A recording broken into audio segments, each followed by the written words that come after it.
avait vu l'analyse de situation, qui consiste à définir le contexte, l'analyse de risque, qui consiste à identifier les incidents et les menaces et les classer dans un tableau. La politique de sécurité, bien, c'est le remplissage justement de ce tableau-là. C'est la solution. Voilà. C'est la solution à mettre en place. Donc, l'analyse de risque, c'est identifier les problèmes. La politique de sécurité, c'est proposer des solutions. Donc, le remplissage de tableau de tout à l'heure, c'est un établissement d'une politique de sécurité.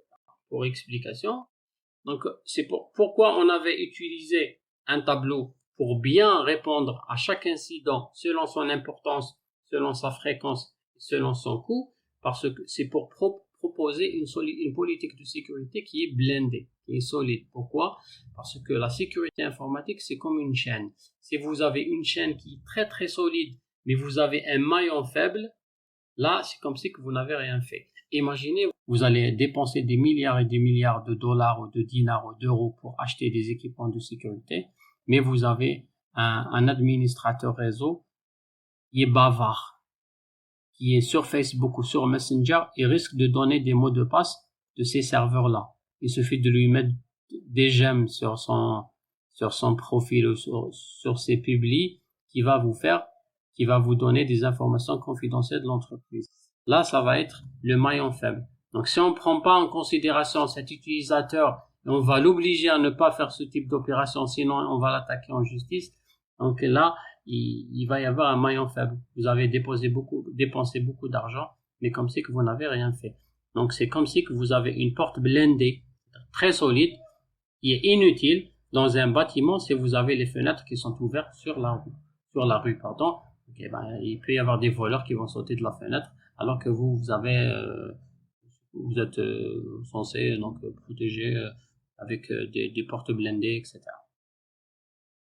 Donc ça, c'est globalement les politiques de sécurité. Donc après l'analyse de risque, donc on propose des mécanismes de protection sous forme d'une politique. Ça veut dire que donc les mécanismes de protection, donc ça peut être des firewalls, des antivirus. Donc la politique de sécurité vise à dire, c'est elle qui va dire, on va acheter un antivirus, on va acheter un firewall, on va mettre en place des solutions de cryptographie. Donc le fait de dire des solutions de manière organisée, comme vous l'avez vu tout à l'heure dans un tableau, c'est pour ça qu'on l'appelle une politique de sécurité, on l'appelle pas une solution, parce que c'est une politique très très bien organisée et on prend en considération donc des incidents selon leur importance, selon leur coût. La politique de sécurité, ça consiste à élaborer des règles et des procédures à mettre en œuvre, surveillance et veille technologique sur les vulnérabilités découvertes, et bien sûr, qu'est-ce qu'on va faire si jamais on rencontre un incident. Donc ça revient toujours à parler du tableau précédent. Ici, c'est quand vous avez déjà une politique de sécurité qui est faible et on vous appelle pour essayer de maintenir cette politique de sécurité. On va vous dire la politique de sécurité qu'on nous a proposée au passé n'est pas vraiment efficace. On souhaite vraiment la maintenir, c'est-à-dire corriger les failles qui ont été donc commises précédemment. Là, vous allez venir en posant d'autres types de questions. Par exemple, vous allez leur dire quel était le coût des incidents informatiques passés. Vous avez déjà été victime de piratage, vous avez perdu combien d'argent et vous avez perdu combien de clients. Quel est le degré de confiance que vous avez envers vos employés? Rappelez-vous, on avait dit que l'attaque, elle peut venir de l'intérieur et elle peut venir de l'extérieur. Il est possible que vous avez un problème de piratage et que ça vienne de l'intérieur. Si ça vient de l'intérieur, donc là, on va parler au directeur, on va lui dire quels sont les employés vers lesquels ou avec lesquels vous avez des problèmes de confiance. Là, on va les surveiller de plus près pour voir est-ce qu'ils sont vraiment en train de causer des malveillances à l'intérieur ou pas. Donc, qu'est-ce que les clients et les utilisateurs espèrent de votre sécurité pour voir est-ce que l'ancienne politique de sécurité a bien respecté les exigences ou pas. Et quel sera l'impact sur la clientèle si jamais vous allez être victime d'une attaque. Là, on va revoir un peu si jamais vous allez être la source d'une attaque d'un client à vous ou d'un fournisseur ou d'un partenaire, que va être l'impact? Qu'est-ce qui va se passer? Vous allez perdre de l'argent uniquement? Est-ce que vous allez perdre uniquement votre réputation? Est-ce que vous allez perdre autre chose? Est-ce qu'il y a des informations importantes qui circulent sur le réseau? Là, c'est très intéressant. Si les informations restent uniquement dans les machines, à quoi sert d'acheter des systèmes de protection réseau? Par contre, si ces informations, par exemple, s'il s'agit d'une banque, donc certainement, ça va circuler dans le réseau, tout ce qui est retrait d'argent, etc. Donc, on doit surveiller le réseau. On ne doit pas uniquement surveiller les machines. Enfin, surveiller, ça veut dire sécuriser. Quelle est la configuration du réseau et est-ce qu'il y a des services accessibles de l'extérieur? Donnez-moi le schéma de votre réseau. Je veux voir qu'est-ce qui est accessible de l'extérieur. Quels sont les différents serveurs vers lesquels les gens peuvent accéder par Internet ou par réseau pour justement surveiller ces serveurs-là. Dès qu'il y a une tentative d'attaque, on va la détecter auparavant. Et puis après, quelles sont les règles juridiques applicables à votre entreprise? Si jamais vous allez détecter que vous avez un employé intrus qui travaille au service d'un pirate ou au service d'un concurrent, est-ce que vous avez vraiment des règles juridiques pour faire peur justement à ces employés à ne pas commettre des erreurs ou pas? Si vous n'en avez pas, il faut le faire. Comme on avait dit, la politique de sécurité, c'est toujours des solutions. Donc, vous allez voir les détails, tests d'intrusion, détection d'incidents, antivirus, restauration de système, etc. La politique de sécurité, c'est la proposition de la solution d'une manière bien organisée et bien maîtrisée. D'accord? Bien maîtrisée, c'est que à la fin de votre politique de sécurité, vous allez mettre des dossiers. Dans des dossiers, vous allez classer vos solutions par dossier. Vous allez avoir le dossier dans lequel vous allez mettre les défaillances matérielles, c'est-à-dire que cet ordinateur, il risque de tomber en panne. S'il tombe en panne, voilà ce que nous allons faire. Ce serveur, il est vieux, dans un an, il faut le remplacer. Quels sont les défauts des matériels, etc. Donc, dans un dossier, vous allez mettre tous les problèmes relatifs à des défaillances matérielles. Et puis, vous allez avoir un autre dossier dans lequel vous allez citer les défaillances logicielles. Dire que ce logiciel-là, il faut lui appliquer une mise à jour dans une semaine, dans une année, dans 6 mois, etc. Ou j'ai trouvé un logiciel qui contient un bug. Donc, il faut corriger ce bug, cette erreur de logiciel, avant que ça soit une source de problèmes de sécurité. Un autre dossier de politique de sécurité, nous allons mettre dedans les incidents, les accidents, les pannes, les incendies, etc. Dire que si jamais le serveur sera victime d'un incendie, il y a un extincteur qui se trouve au bout du couloir à gauche avec lequel vous allez éteindre le feu, etc. Et puis aussi, nous allons prendre en considération l'erreur humaine. Donc, former les utilisateurs, leur dire, écoutez, il ne faut pas ramener des supports de l'extérieur dans lesquels vous allez télécharger des jeux, parce qu'il peut y avoir des virus. Il faut donc faire attention à ne pas parler sur Facebook ou sur Twitter des données de l'entreprise. Il ne faut pas dire n'importe quoi par rapport à la configuration des machines et des serveurs, etc. Vous avez aussi le dossier dans lequel vous allez mettre tout ce qui est donc fraude, vol via des dispositifs physiques. Et là, vous allez placer des caméras de surveillance pour surveiller l'entrée et la sortie des employés si jamais quelqu'un va voler des supports des disques ou des ordinateurs de l'entreprise dans lequel il va y avoir des données sensibles. Et aussi surveiller les virus qui viennent dans des flash disks, dans des supports extérieurs, en mettant en place des solutions de contrôle des dispositifs intrus d'extérieur, des détails techniques que vous allez voir avec moi tout au long du processus. Bien sûr, le dossier dans lequel vous allez mettre en cas de piratage, qu'est-ce qu'il faut faire, quelles sont les différentes opérations, les actions de piratage et virus réseau. Donc, comment configurer les serveurs de filtrage, les filtres applicatifs ou les filtres de couche inférieure du modèle TCP/IP, etc. Donc après avoir fixé toutes ces procédures-là, donc vous allez laisser ces dossiers dans lesquels il va y avoir une solution pour chaque type de problème et vous laissez de côté le travail comme ça. Là, à chaque fois que vous allez revenir pour vérifier le travail, est-ce que votre système de sécurité est toujours valide ou pas, vous allez revoir un peu les dossiers, est-ce qu'il faut rajouter quelque chose, il faut supprimer des choses, etc. Donc après avoir proposé la politique de sécurité qui est aussi très très intéressante, nous allons parler des mesures de sécurité. Les mesures de sécurité, ce n'est que les outils de la solution. Rappelez-vous, L'analyse de risque, donc ça consiste à signaler les problèmes, les incidents. La politique de sécurité, proposer une solution.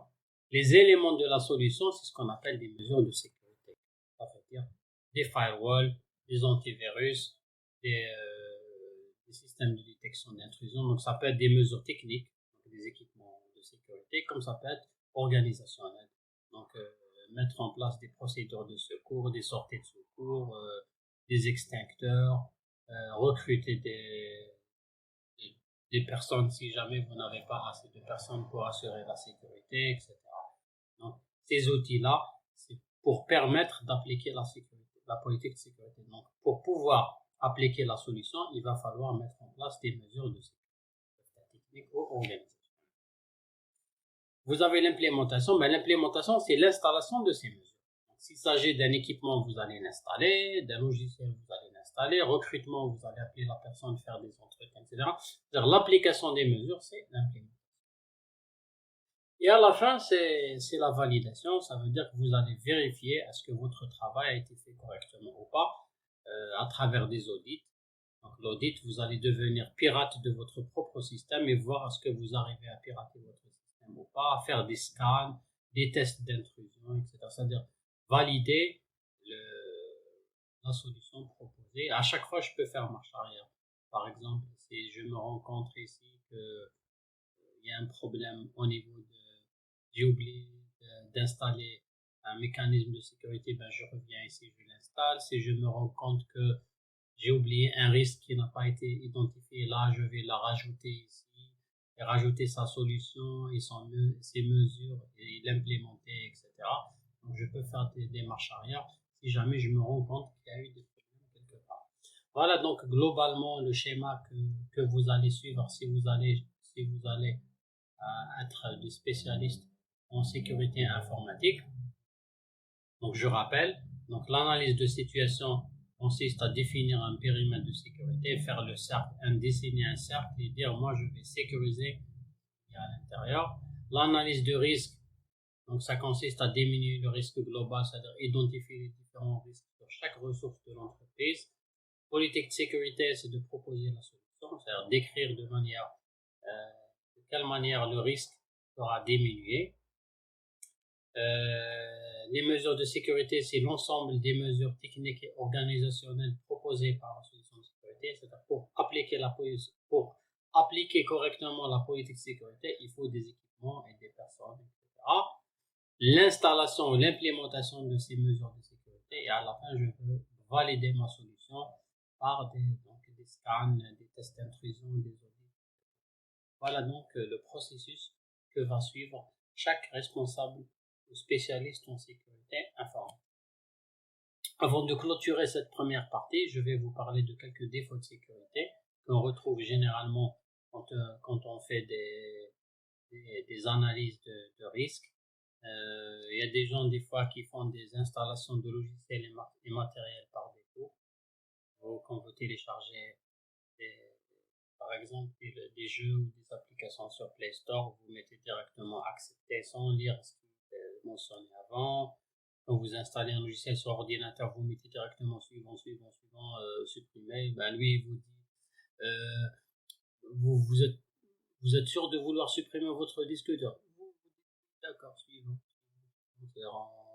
On précipite l'essentiel de voir le logiciel, comment il fonctionne, sans avoir à lire mentionné au-dessus. Des fois, c'est vraiment très très sensible. Des mises à jour non effectuées aussi, c'est un défaut de sécurité très intéressant parce que une mise à jour sur un logiciel, c'est la correction d'une faille de sécurité.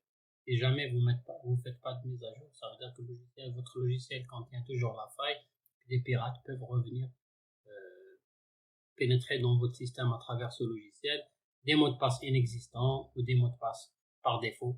Admin de votre modem à la maison, ça va lui permettre de rentrer dans le modem, de voir tout ce que vous faites à travers la connexion Internet.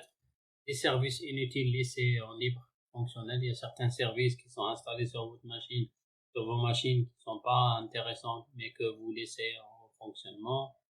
Des traces inexploitées. Ça aussi, c'est un problème très intéressant.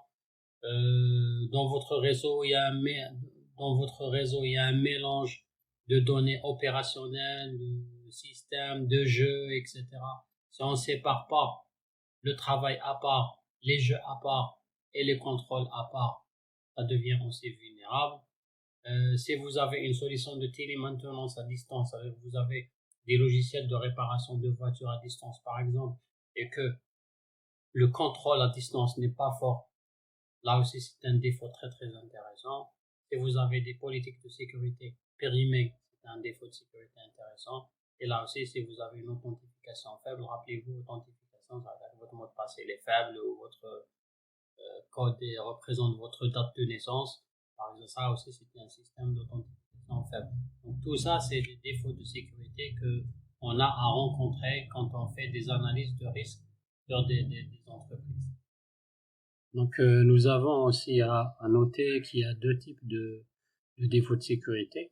Il y a ce qu'on appelle l'état actif d'insécurité, c'est dans lequel vous avez un utilisateur au niveau de votre entreprise qui ne connaît pas les fonctionnalités de son système. Donc, par exemple, il y a des services non nécessaires qui ne sont pas désactivés, qui laissent en marche, ou bien l'état passif d'insécurité, c'est dans lequel l'utilisateur il possède plusieurs moyens de sécurité, mais il ne sait pas les utiliser, il ne connaît même pas qu'ils existent. Donc voilà, donc principalement les principaux défauts de sécurité qu'on peut donc illustrer ou noter à travers cette présentation. Donc nous allons clôturer cette première partie par un point très intéressant que vous allez peut-être à faire après avoir acquis un certain nombre de connaissances techniques dans le domaine de la sécurité, et c'est la notion d'audit. Donc l'audit, ça veut dire que vous allez devenir vous-même des pirates et d'essayer de trouver des failles de sécurité des systèmes cibles. Donc un audit de sécurité, il consiste à faire appel à une autre entité, généralement une société spécialisée en sécurité informatique, pour valider les moyens de protection que vous avez mis en place. Donc, après avoir fini votre travail en établissant une politique de sécurité, vous allez appeler des auditeurs, d'accord, qui vont essayer de vérifier que chaque règle de votre politique de sécurité est correctement appliquée sur l'ensemble des dispositions, donc, et que votre solution forme vraiment un ensemble cohérent. Voilà, donc l'audit de sécurité, il permet de s'assurer que l'ensemble des dispositions prises par l'entreprise sont réputées sûres.